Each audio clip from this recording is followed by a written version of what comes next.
However, to begin, Dave, we must circle back to the aforementioned episode 556, the last time that you were here with me. And we talked about A24, everyone's favorite studio. The sellouts, A24, no longer indie, might as well be Warner Brothers. Just yeah, so they announced they were going to the world of IP because, as we talked about, movies cost money. Sad but true. And it was a fun conversation. I really did enjoy that.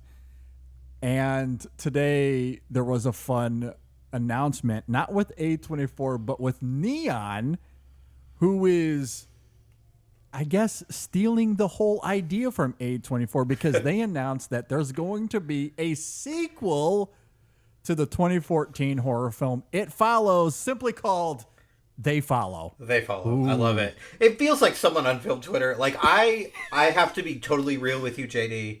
I thought it was a joke. Like, when I first... Doesn't it feel like that? Like, it's like, you know, too fast, too follow. Like, it's like very...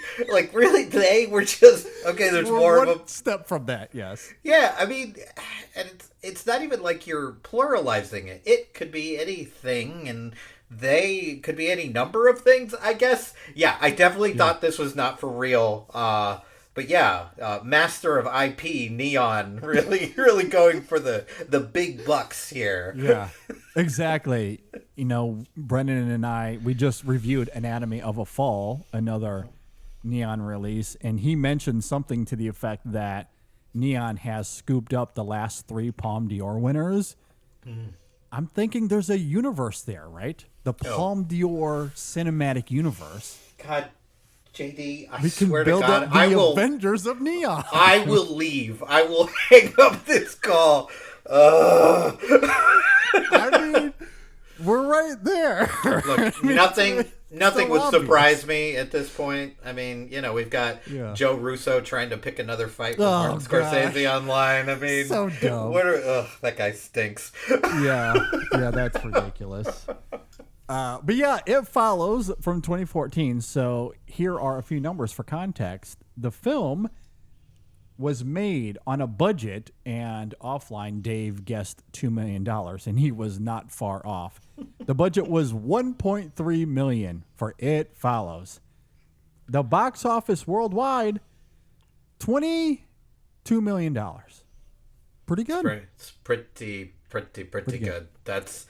Yeah, it's hard to beat. I mean, when you're making 20 times your budget, you're doing pretty good. Doing pretty good. And if memory serves, there wasn't much marketing, if any, at all. So yeah, it was kind of a beautiful word of mouth thing. Yeah, where it's like I remember hearing from friends like, "Oh, you got to check this out." And then you had to kind of seek it out and find it, and you know, of course, as anything with word of mouth.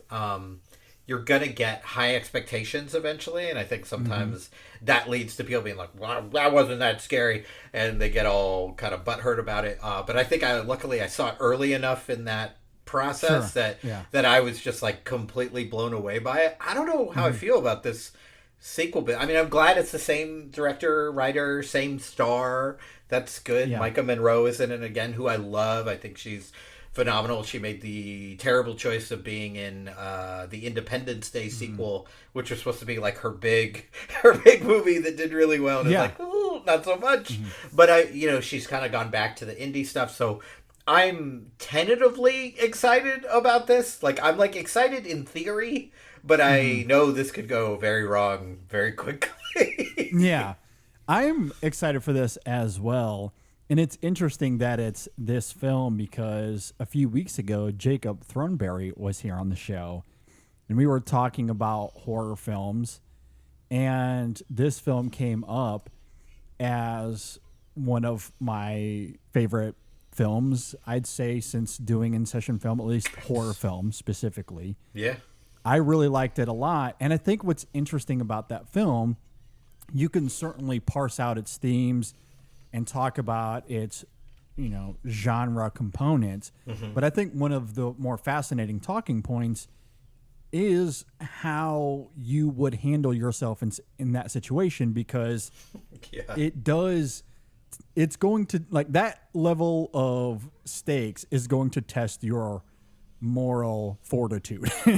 For sure. Especially when it comes to survival, and given how you're able to get out of that situation, it's fascinating to talk about how you would respond in this situation.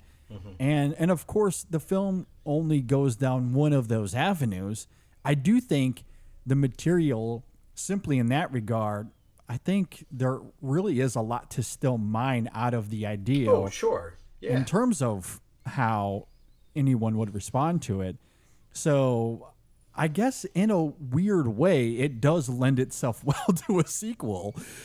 And I can see why, going back to the conversation we did with A24, it's no surprise that Neon is really in that same boat. Yeah. Where, hey, we want to make some money.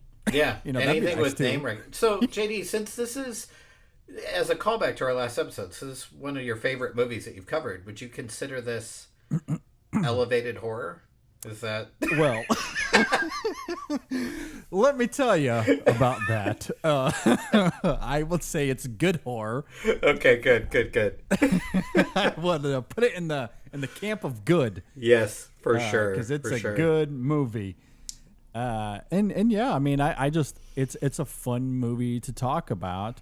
Oh, there's a lot there. There's a lot of layers to this movie, and I think you're right that your opinion of what you would do in a situation like that, I think it says a lot about you. I think you if you want to find a misogynist, ask him about It Follows. You're gonna hear some interesting things.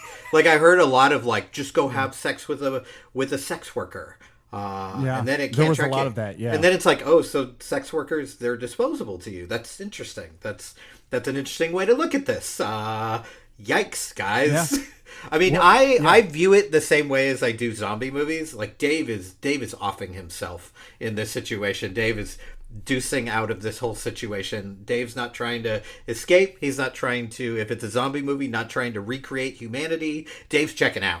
Because it's, that's the whole thing. It's eventually it's coming back to you. It keeps tracking back. So, maybe it's just lack of survival instinct. I'm like, I'm in my 40s. I've done a lot. I'm happy. I'm good. I'm just going to give up. Just, if I was 20, maybe a little bit of a different answer, but at 44, 45, I'm like, I'm good. It's fine. It's fine. Yeah. I believe in a higher power. I probably got something locked up. It's fine. Yeah. And that's the interesting thing about it. I mean, I guess you could go the sex worker route. Certainly some ambiguity there regarding the moral of that choice. Yeah. But promiscuity is really your only way out. And how you go about achieving that, there's a lot of gray area with that as well. Sure. And the film certainly gets into that in some compelling and harrowing ways. That's for sure. And I think what's interesting about titling it They, does that imply that there's now multiple it's? It feels like it. It certainly feels like it, unless we're going with like a non-binary horror story. That's an option. The case. But I was surprised that David Robert Mitchell decided to do a sequel. That shocked me. Maybe because Under the Silver Lake did so poorly. That he's like, I don't know, maybe I need to cash some checks here. And that could be it. I mean, I really liked Under the Silver Lake. It was a very polarizing film. I imagine that film didn't do all that well financially. It was no It Follows, my friends. It was no It Follows. So going back to the thing that did have success critically and financially. Yeah. I don't blame them. Don't blame the guy. My only thing is this better have a score by the same artist. If it doesn't, Disasterpiece. Yeah. If it doesn't, then like what are we doing here? I know, guys, exactly. You have to have Disasterpiece there, and Micah Monroe is coming back too, I believe. Right? Yes, she is. Did I read that right? Mm-hmm. Okay. Yep. Mm-hmm. So that's exciting. Yeah, I'm thrilled. I was honestly more excited for it. I like everyone else, I think we were all blown away that this was coming. My favorite thing about the announcement of this is in the press release, the long-awaited sequel. What? This is no one was awaiting. Like none of us. No one saw this coming. Yeah. Yeah. No, it was like, God, I really wonder when the sequel is finally gonna. It's not like it was like to be continued. It wasn't a Back to the Future ending. It was like, okay, we're done with this. Cool. That was a great movie. Time to move on. Long awaited. But no. That's exactly why, to your point earlier, it did feel like a joke. Yeah. Like someone was pulling your leg, like, ha, ha, ha. Yeah, I first saw it and I was like, okay, good one, guy. I was like, is it April 1st? And then I saw it like all over my X feed. Is like 9 different posts about it. I was like, oh my God, this is really happening. It's really happening. Right. So, just wait. In a few years, Robert Eggers is coming back for The Witch 2. I think it will be called The Witches. The Witches. Hopefully not a Roald Dahl take on The Witches. But it'll have 2 S's. So it'll be the 2 V's. There you go. And the 2 S's. Oh, Lord. That's how it'll book. Someone, no. Please, God, no. I cannot stand like an entire season of people arguing about spelling of a Robert Eggers movie. The Witches. I've had it. Yeah. So anyway, I thought that was interesting. I'm very excited for it. For sure. And I'm sure we'll get some more information on that soon.